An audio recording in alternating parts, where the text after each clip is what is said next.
Good morning, everyone. It's lovely to attend my first NDC today and get to speak to you all about design. So Design for Developers is a bit of a whistle-stop tour of design principles and applications, especially relevant to the web. So I wanted to write this talk because I've worked with a lot of front-end developers in the past who've asked me to share some tips and tricks on how they can create better designs. Sometimes it's because they've wanted to create designs for themselves or projects they're working on, and sometimes it's because they've had no other choice but to be the designer. So whoever you are and whatever you do, I'm very grateful you're here. So who am I? I'm Lex Lofthouse. I use she, her pronouns, and my handle on almost everything is @Loftio. And I'm a designer. I have been for over 10 years now. I originally studied graphic design up in Scotland, and I moved down to Nottingham in 2011 to pursue a career in design. I now work at a digital agency called Enzyme, who are based in Nottingham. There and throughout my career, I've specialised in web design, but also brand and print and all sorts of other kind of design as well. So, starting with a preface, but I feel like this is important. I've got an hour here, so I'm not going to teach you everything that I've learned about design over the last kind of decade, and it's not a comprehensive overview of everything it takes to be a designer, but I think we all know that. I'm also not going to teach any code-based technique. I don't really code very well. Most of the time, I hand my designs over to a front-end developer, so who am I to tell you how to do that? So what this talk is, I'm going to be going through some fundamental design principles, first of all, some common design elements and tips on how to implement those. And lastly, I'm going to go through some kind of before and after examples on how we can refine existing designs for the front end as well. So let's get started. So I want to start with the basics. So this is principles of design that are important to follow. So there is no real law on how many principles of design there are. Some will say there is 3, 4, 5, 6, 7, 8, and so on. But I feel like 4 is probably enough and relevant enough for you to consider when it comes to designing for the web. So those 4 elements are hierarchy, proximity, contrast, and balance. So let's have a look into what each of these mean. So hierarchy, similar to how we think of hierarchy in business and society and nature, it's a system in which things are arranged based on their importance. So in design, we achieve this visually by creating elements and putting them in a clear order of priority. So in development as well, a common way we see this is with headings, for example, H1, H2, H3, usually visually styled to follow that naming convention in order of hierarchy.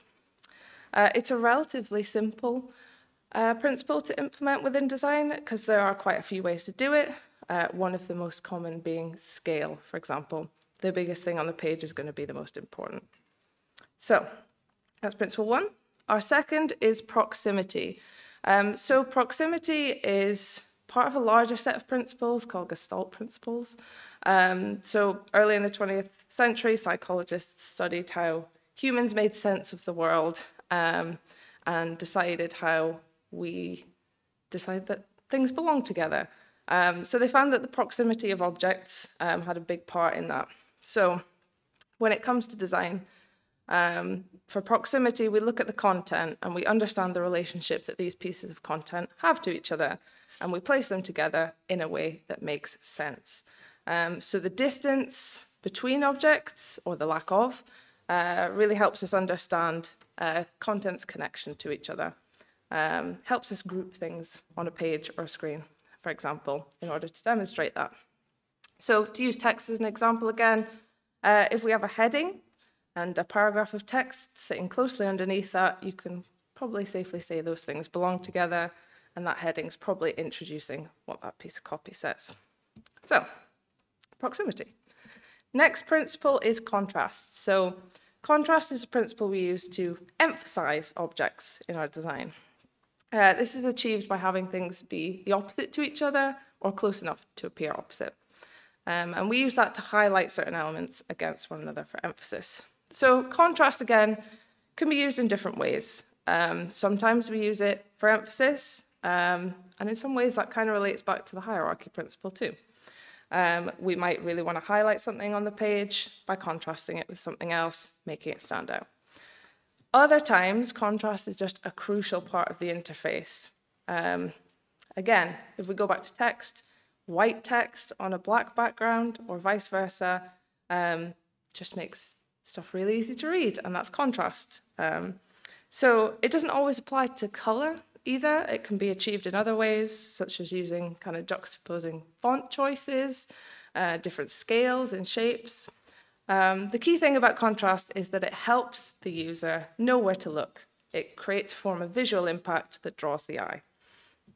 Okay, the last principle is balance. So there's two types of balance when we talk about design principles. There is symmetrical balance and there's asymmetrical balance. So both rely on elements working alongside each other.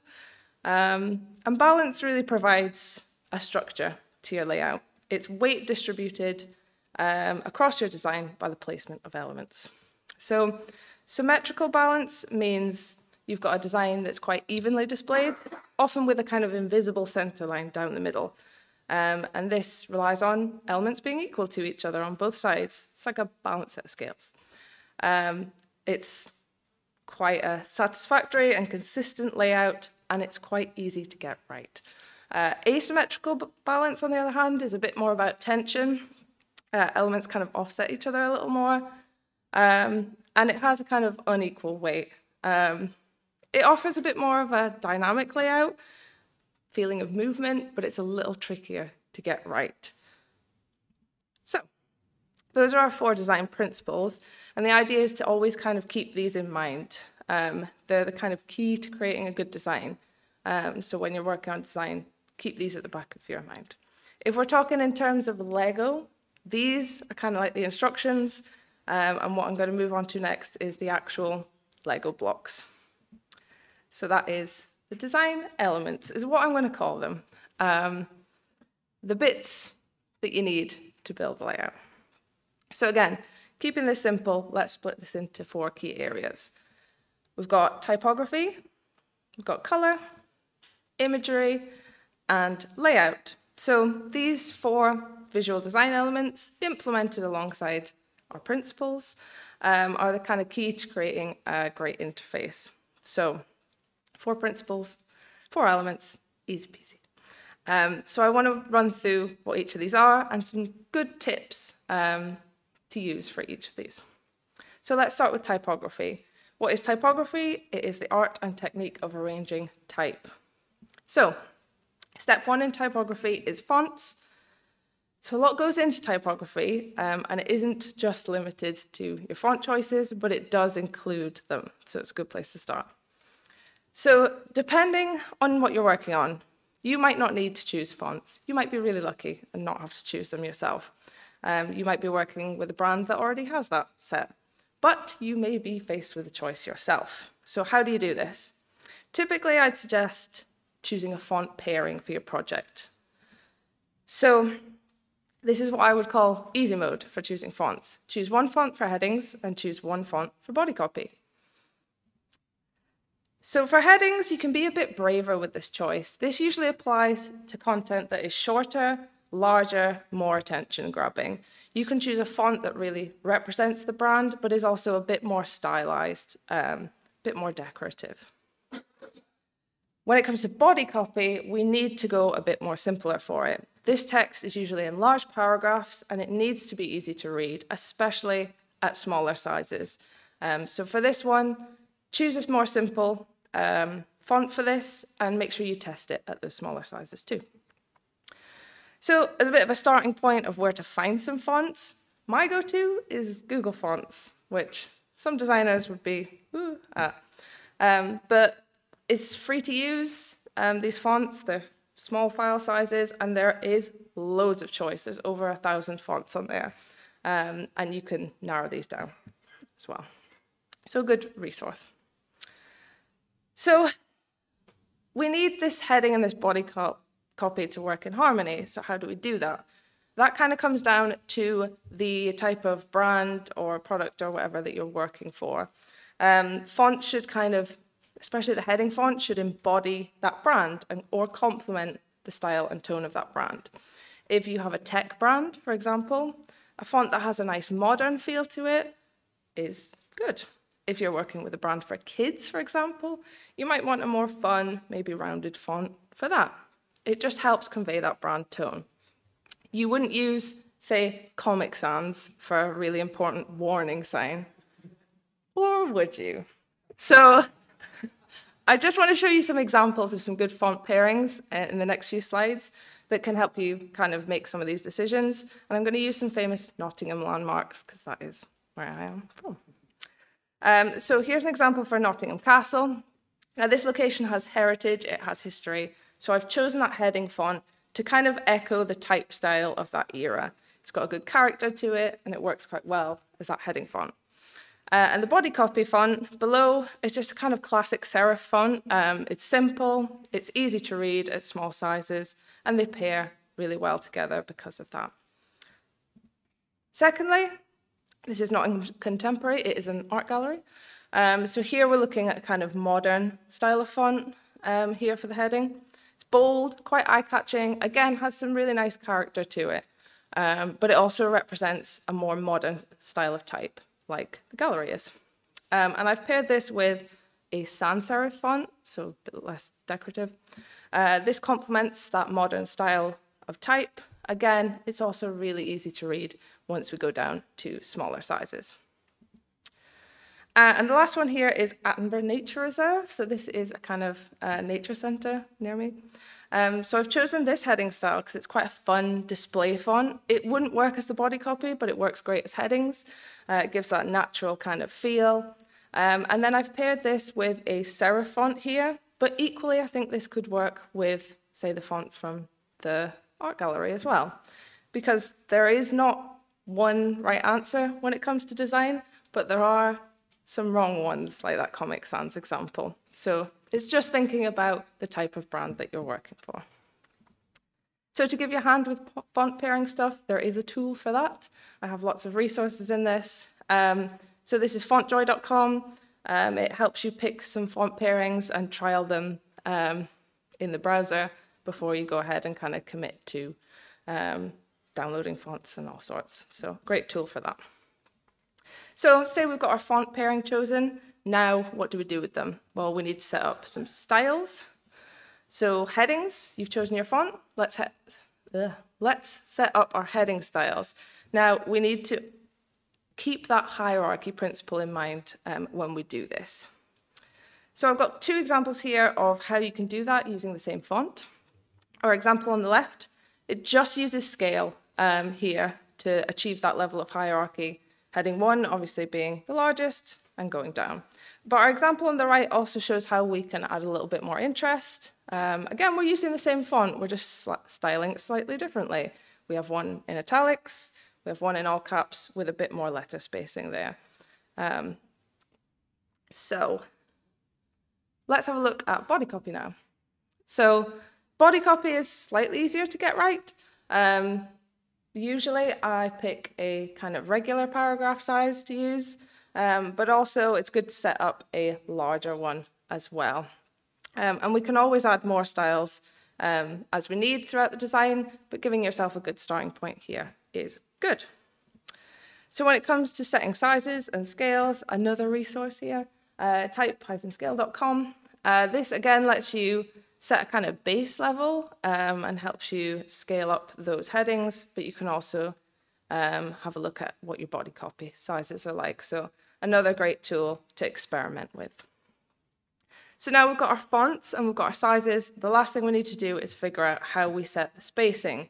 Now this sounds really boring, but it's really important and it's often overlooked.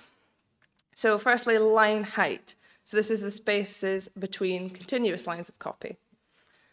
Here, I've got 3 examples, kind of Goldilocks situation here to show the line height examples. On this end of the scale, the line height is very small, It makes the text really difficult to read. Everything's bunched up together. It's not enough. And sometimes our default line spacing can look like this, and we need to adjust it. On the other end of the spectrum is this. The line height is huge. My old design mentor used to tell me off for doing this and said you could fit a bus through those lines. Again, in a different way, it makes this harder to read. You have to cast your eye down further to find the next line.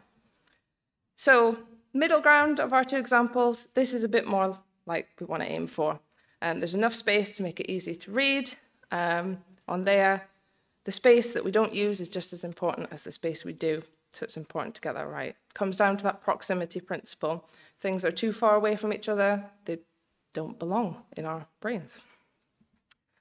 And secondly is paragraph spacing. So this is the spacing before and after paragraphs. So here we have two examples. The one on the left is a bad example, and the one on the right is more along the lines of what we want to achieve. So on the right, our spacing between the paragraphs and after the heading should be about the same. This proximity makes it so that these things belong together with enough pause between paragraphs.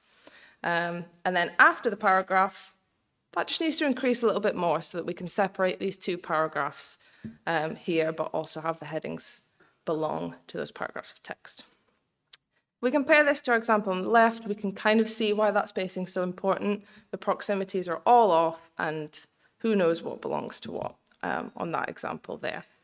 So it's really key to helping users digest content if we think about that proximity principle. So we've got some typography examples under our belt. Let's move on to the next design element. So that's color. So what I want to talk about today is tips around how to create a color palette to use across your design.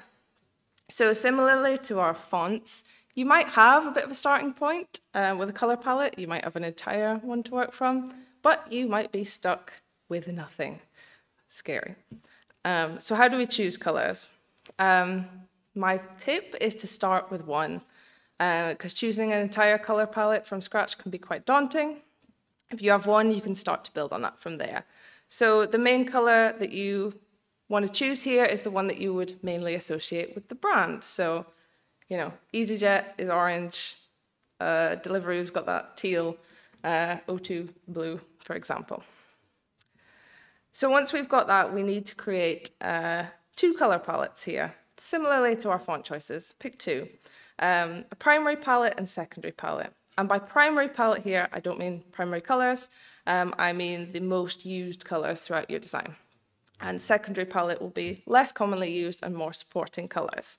So the best way to kind of demonstrate this, I think, is just to show you a real world example and how that's used. So I'm going to show you Uber's color palette. So this is their primary color palette. It's three colors. It's black, white, and blue. So the black and white are chosen. They're a good pairing because they're quite contrasting colors. That means they can be used together quite easily. And remember that contrast was one of our design principles that we touched on at the start. So this is a great way of achieving contrast through color. So it's important to consider that when creating your palette. They also have this third color, the blue. I would call this an accent color.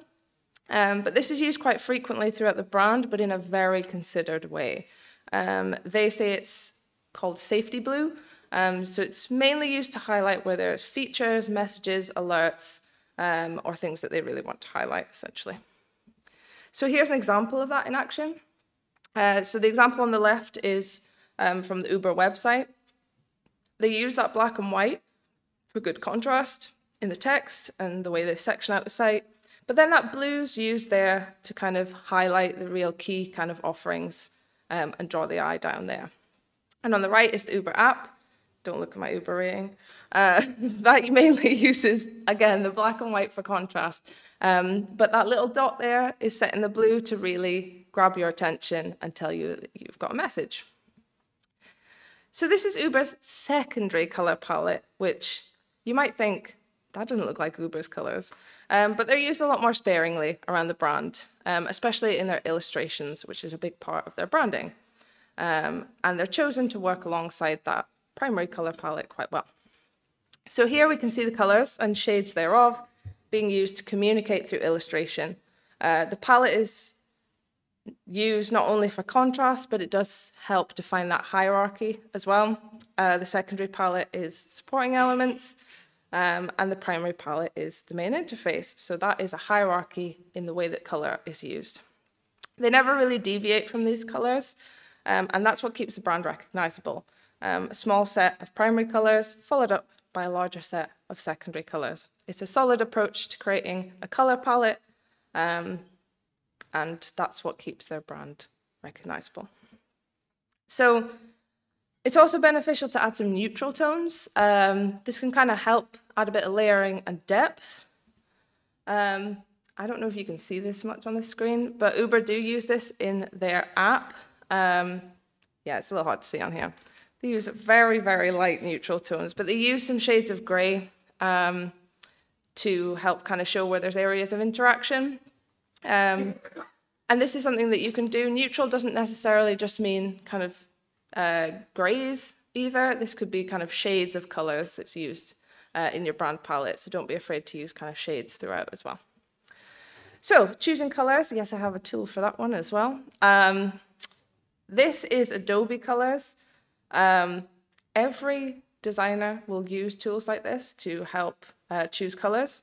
And this one's great because you can kind of set that first color and start to define some palettes based on the tools that they have here. You can try triad colors, monochromatic, different shades. It's a great tool for that. There is also another one I love called coolers.co. This is a bit more random, but you can create some really interesting palettes on here and lock ones in. It does also have some other good features. You can upload a photo, you can generate a color palette from that. So if you see a color palette that you really like out there, take a photo. And you can explore gradients in this as well. But the other good tool it has is a contrast checker for accessibility. So I know as developers, you'll have a lot of technical accessibility standards to meet.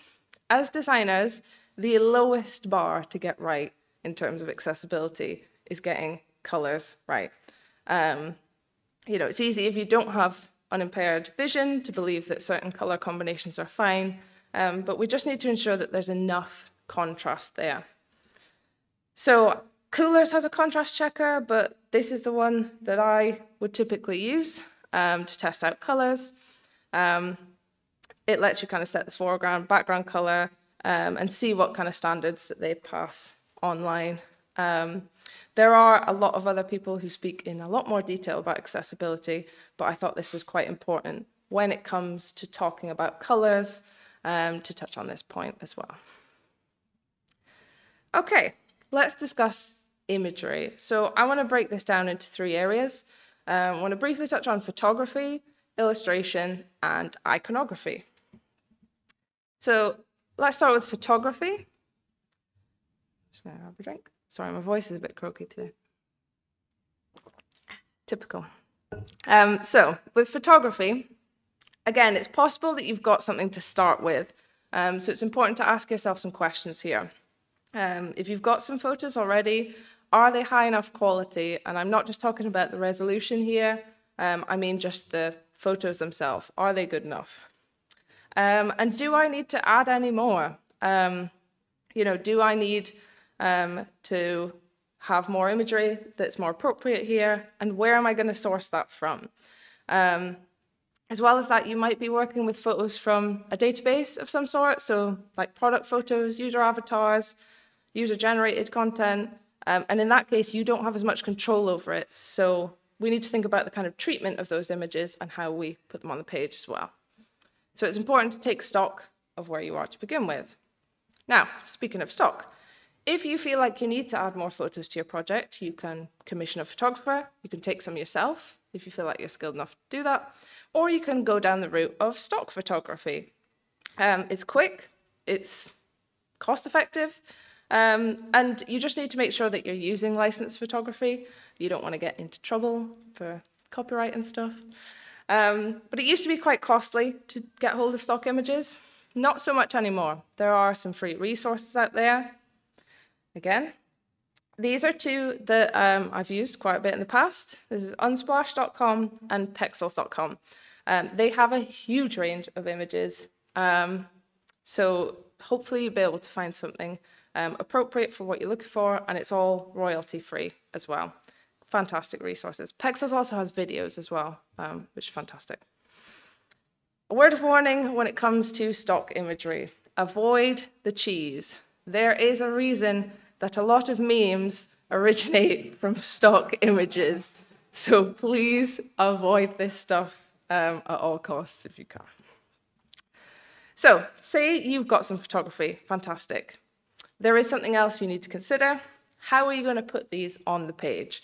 It sounds odd, but there are ways of making your photos look a bit better or more enhanced if you need to. So first is the framing of the image. Are you going to crop these images into portrait, landscape, square images? Or perhaps some different shapes? This is a really important consideration to make. Not all photos work well in the same frames and crops, so you really need to be mindful of this. Ensuring that that focal point of the image is framed correctly, it's a key element to get right in your design. It comes down to that balance. Framing done correctly can also add some good visual interest, so you don't have to be limited to rectangles if you don't want to be. Secondly, filters, effects, editing of photos. You don't need Photoshop these days to do this either. You know, filters can add a bit of interest to your photos. Black and white, it's quite a classic approach, but it can also add some consistency to your photos. So I know, having organized events before, you get speaker photos from all over the place and you want to make them quite consistent. You can apply a filter so they'll all look a bit more along the same lines. Something here like this black and white approach, or maybe like a duotone style, is a way to inject some colors from your color palette that you've created as well. It's a little bit 2015 Spotify, I'll give you that, but if you feel like your photos need a bit more interest, you can experiment with filters there. It's not a necessity, but something you might want to experiment with. So that's photo-based imagery, but let's have a think about illustrations. So before thinking about illustrations as an option, it's important to understand whether they fit into your brand style. It's quite a modern thing these days, but it might not be appropriate. But if it is something you want to do, usually there's kind of 3 options on how to source these, similar to photography. So you could do it yourself, feel like you're skilled enough, it's good. You can create illustrations without barriers, and it is quite a good financial choice.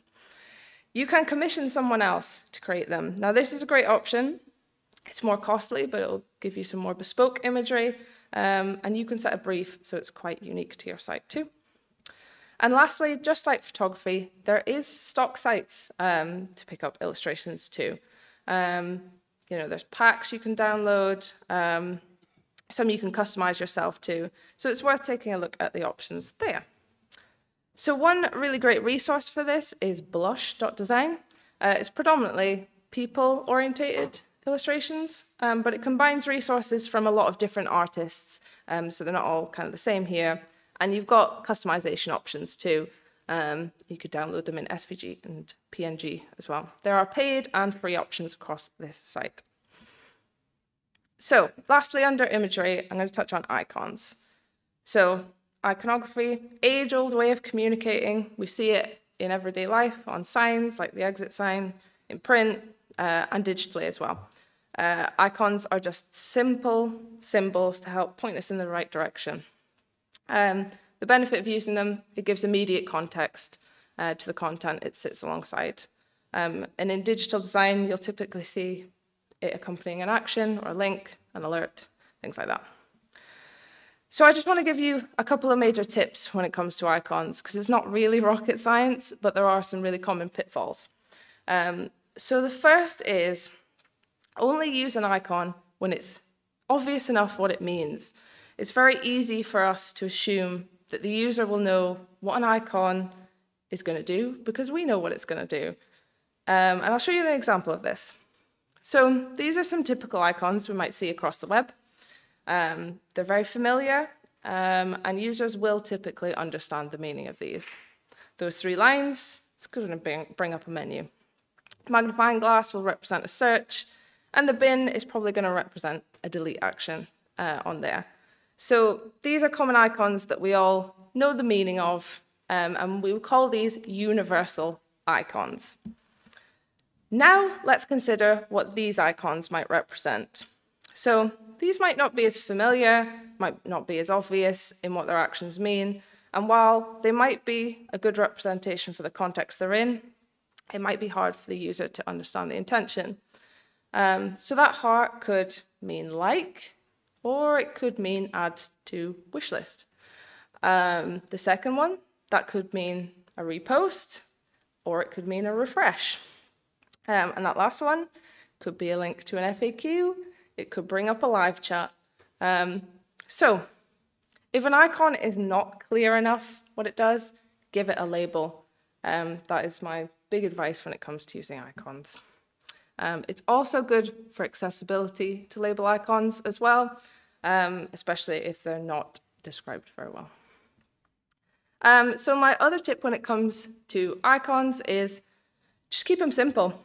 Icons need to be used at small screen sizes, and that is where detail can really get lost. Typically, icons are quite void of detail for this reason. They use just enough pixels to communicate the point. So if I take it back to that search icon from before, it's a very, very basic line icon to represent a magnifying glass, but it can be recognized at loads of different sizes, especially small sizes because of its simplicity in design. That is the making of a great icon. So, of course, I have a couple of resources for icons. This is not an exhaustive list, but a couple of good places to start. So Font Awesome is a resource that offers a huge amount of icons that can be used as SVG or font files as well. They offer free and paid packages, and their library grows every year, so there is a huge amount on there. And then the Noun project is a library with loads of different contributors, so there's a lot of different styles of icons there. Again, they offer free and paid packages too, and they can be downloaded in SVG or PNG format. So that's imagery. Let's have a look at the final kind of area of visual design elements. And that's layout. So this is where we start putting elements together. This is where we really have to think about our design principles when we start creating our designs. So I'd like to touch on two areas today, which is grids and component building. So I'd like to start with grids here. So a grid is a solid foundation for any page layout. It gives you kind of coordinates on where to put things on a page. Typically, good to use a grid that is divisible by different numbers, which is why a 12-column grid is great and my go-to for the web. Divisible by 2, 3, 4, 6, 1 in itself, I guess. So this makes for quite a versatile layout when it comes to creating components.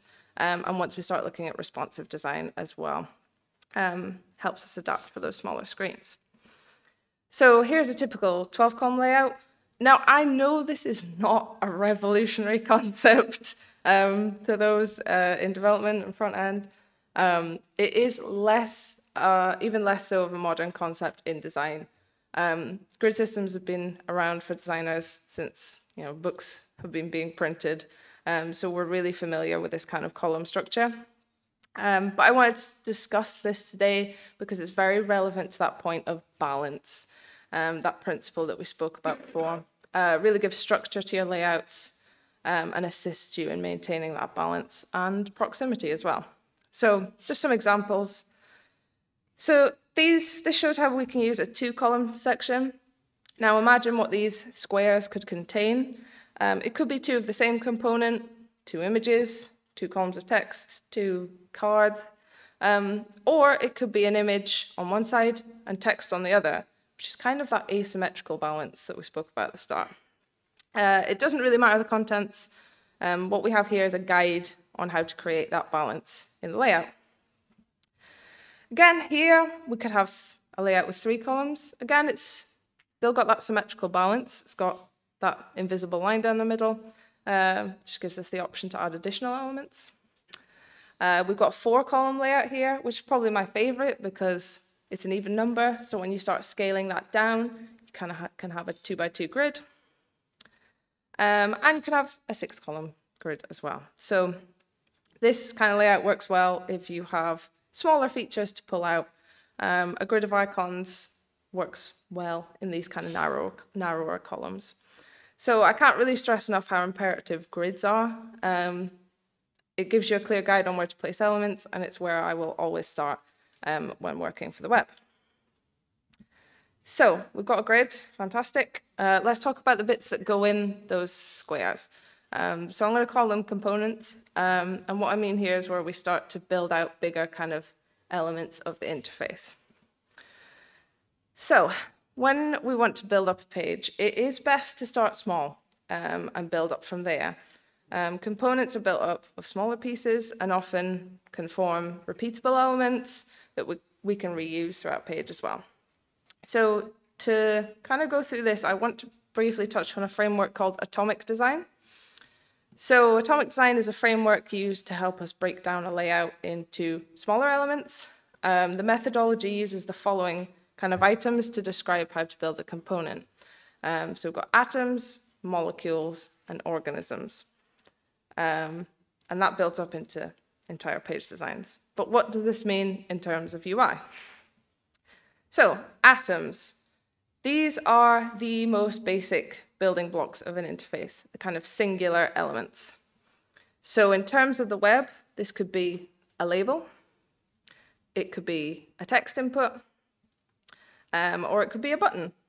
So like atoms in nature, these elements are important, but they're not always super useful on their own. They need to kind of merge with other atoms to become something bigger. So this is where molecules come in. So molecules are where 2 or more atoms combine in order to create part of the interface. Suddenly, that label, that text input, or that button from before combine to become a search bar. So as you can see, once we start combining these smaller elements, we can start to make bigger parts of the interface. So this is a molecule. It helps us start at the bottom, not getting overwhelmed. So from molecules, then we can move up to organisms. So in a similar fashion, organisms are made up of 2 or more molecules.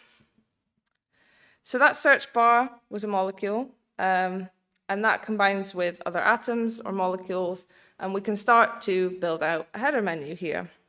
So we've got a logo, we've got text links, we've got that search bar. You might want to add additional items here, such as a basket link or a count, for example. But what we're doing here is just starting to build out those bigger components, those organisms, but starting with the smaller blocks. So again, this allows us to think about repeating and reusable elements as well. For example, this is an example of a molecule we might typically see on a blog. I'll call this a blog card. And this is made up of atoms. So the atoms that make up this are the container, we have an image, we have the badge for the category, publish date, author, title, description, and button. These are all little atoms, try saying that 3 times, that make up that molecule. So when we have these molecules, we can start to put them together to make organisms. So here's one that we created just by repeating that one molecule element and just changing the content there. So from there, you can start creating an entire blog listing page. And it just goes to show how those tiny elements can be built up to create larger ones. If there is one thing that you take away from this talk, I want it to be this. Start small and build up from there. Designing a whole page can be really scary, but designing a button is a good first step. So before I move on to the kind of last section, I just want to put the atomic design resource up here because I heavily lifted from it and condensed it into a couple of minutes. So you may have heard of it. It's by Brad Frost. I think it started off as a blog post originally, but it's now a book and a website, and it goes into a lot more detail about how you can build on from those atoms, molecules, and organisms as well. So please do check that out. So the last section here. What I wanted to do with it, I originally was going to attempt live design, but I've done this talk in the past and it was not a good idea. So I want to show some examples of how we can refine existing designs. Say you've started something and you're just not sure that it's quite right, it's not quite polished to a good point. I want to kind of go through some before and after examples here to kind of explain how we can apply those principles and those design elements across that. So let's begin. So I want to start here with a card. So this is quite similar to our blog example in some ways, but here we've got a house that is for sale. So we've got all the information we need on this card. We've got the price, the location, we've got a bit of the spec, we've got an image gallery there as well. But what we're really kind of lacking here is some good hierarchy and balance in that layout. So how can we improve this? So our example on the right, both of these cards contain pretty much the exact same information, and they perform the same functions. But there's big differences in how that's communicated just from the way that we've adjusted the layout. Price, we've identified that as the kind of key element we need to pull out here. It's the biggest thing that needs to be on there, thinking about the hierarchy here. So let's make that big. Let's make it bold. Let's make that pretty much at the top of the card, bar the gallery. Now let's think about condensing some of that clutter down from the left-hand example. We've used icons here, and in the context they're in, they're pretty obvious. We probably don't need to label these here, and that helps us kind of achieve a nicer balance across this card. Lastly, contrast, and I don't know if you can see this too well. I tried to up this from last time, but the contact information there for the agent, we've put into a slightly neutral tone there. We've used a slight bit of contrast there to highlight that information on there. And we've also pulled out the logo of the agent just for a bit of brand recognition as well. So the last thing that we've done here is we've adjusted the gallery controls. On the first example, they're kind of hidden away in that corner. They work, they're okay. But on the other example here, what we've done is we've placed them in the context they need to be. We've placed them over the image on either side to indicate that you're flicking through images. And we've also put the indicator in there of how many images there are. Really just gives the user an idea of what's coming. So it's small adjustments there, but it's big change. Okay, let's look at a pop-up. So this lesson is mostly in hierarchy, but also a little bit of microcopy. Kind of veering out of my lane here. But with this example on the left, what's our problem here? Well, this is a destructive action. And the warning for this is super small at the bottom. It says it's irreversible. Also, the buttons here, they don't really have any differentiation to make that decision at first glance. So there's a lot of mental load for the user to kind of do here. So how do we improve this? So let's make that warning a bit more prominent, and let's accompany it with an icon to show that this is important. Another way to kind of show hierarchy here. We've placed it first, and we've added a bit of visual interest there to indicate that this action is irreversible. Secondly, let's look at the text that's used in the buttons here. Rather than saying yes or no, let's make those actions a bit more obvious. We'll have delete for the destructive action and cancel for the other. And I've swapped these around as well. It's quite a good idea to have your main action on the right-hand side, In cases like these, it is typically where that goes. So we've also considered the contrast and the hierarchy in the way that we've styled these buttons as well. So one is filled in, and it's also red, helps indicate the nature of that action. And the secondary action there, it's outlined, and it helps give a bit more contrast to that primary action for delete there. So again, just adjustments that we can make that can help the actions for the user be a lot clearer. These two boxes do exactly the same thing, but one is just improved in helping communicate to the user. So our next example here, how do we make radio buttons look a bit more interesting? So our example here, let's consider the hierarchy. So what is the biggest difference between these choices? Well, if we look at them, it's quite obvious that they are data plans, and the big differentiator that the person designing this probably wants to highlight is the amount of data that the user is going to get. So let's make that the biggest thing. Let's make that really clear in our options. Let's keep the price standing out a little bit. Let's put that in bold. But ideally, we want to show the difference between the plans. So secondly, let's put them into these nice big block components. This creates a nice sense of balance in the layout. We do have that on the one on the left. It's just visually a bit more interesting, and it helps separate them out a little better than that radio button. Lastly, our selected state. This invites a big level of contrast, and more so in that tiny little radio button we've got. Now we have it in a big block, so it's really obvious to the user what choice has been selected, which might be really key in a choice like this where you're signing up for a plan, for example. So simple incremental changes again enhances choices like these, where it could be a monotonous form, just makes the user's experience slightly more enjoyable. Here is an example of how we can add a bit more interest in a simple block of text. So this isn't a bad example, by all means, but we can just tweak it a little.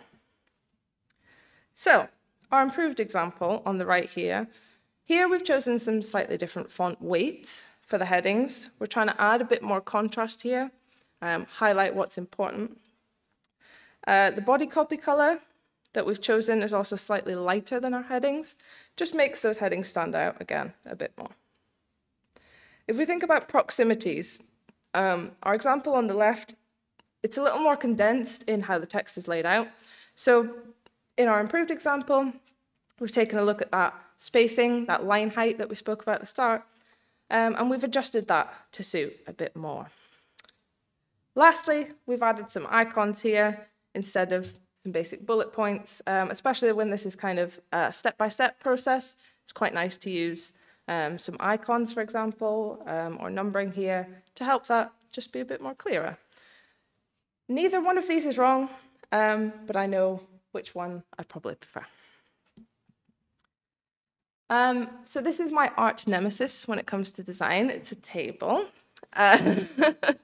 These can be really boring, and as a designer, you never want to get handed a table to apply design to. But there is ways that we can improve them. So the best way to improve these is to start by looking at the actual content in the table and understanding that. Are there any columns that we can perhaps combine? Can we get some space within here? Let's look at the actions if there are any. Well, there's two at the end there. Are they particularly clear? Probably not in this example. So let's see what we can do. And I hope this looks okay on this screen. It doesn't. But so how do we make this a bit nicer? So first, I've considered the context here. So what can I combine? Well, that name and that customer number there can be combined in this instance. I know that the plan and the price can also be combined. They're not typically bits of data in this table that we're going to need to differentiate. And you may need to ask around for people to see if that's right. But here we've also added a bit of contrast. So we've picked out what's the most important bit in there. In this case, the name and the plan name within there. So again, a bit of contrast to make that clearer. It's a good tip if you're using bold to highlight something. That's great as long as you have a regular weight to contrast against. If everything is bold, then nothing is bold. So make sure you have a couple of weights set up in your fonts. So then we look at the status. Let's introduce some color here. Let's indicate the differences between these statuses. Color isn't always enough either. You may have people who can't perceive color like you can. So we've also accompanied this with some iconography to help make that visually clearer as well. You know, approved has got a tick, awaiting approval, a little timer, for example. So another way of adding a bit of visual interest here. And I've got a bit more space now that I've condensed those columns down. So let's look at those actions. I've put them side by side rather than stacked. And again, we've introduced some icons here. It helps the user understand what those actions are going to do. And I've introduced color into that delete action. It's quite a common thing to do, and it helps show where that destructive action is.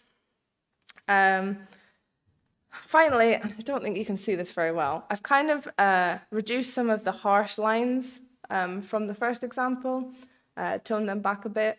And what I've tried to do in this example is make every second line a slightly different color. It helps guide the user's eye across that line so that they know they're on the right row. So again, both of these tables do the same job, just slight differences in the design. My final example here. I wanted to include a cat somewhere in this presentation. So this is the kind of hero section, header area of a desktop website. So here we've got an image we can use, we've got a title and description, we have 2 buttons, and we also have the menu to think about. So again, this example's all right, but I can't really see the cat. And that's kind of important. So how do we improve this example? So the biggest thing for me here is around the photo that's used. The one on the left uses an overlay, which is fine because it helps the text become a lot more legible, but it obscures the photo. So we've got to think about that kind of framing of photography like we spoke about earlier. And luckily, this photo has quite a solid background behind it. So what we've done here is we've moved the image onto the right side and extended that background and used that to create more contrast in the text. Text is definitely a lot more easy to read, especially that body copy within there. In fact, we've been able to reduce the size of that because of the contrast given. Overall, we've got a better crop of the image as well. We've kind of got that asymmetrical balance with the image on the right side and the text on the left. Then we have our buttons underneath. So small tip for hierarchy and buttons. If there are 2 together, it's good to make one of them look different, especially if one of them is a primary action and one that you want the user to choose more. So here, that's clearly the Adopt a Cat button. That is the one that they will want people to click more.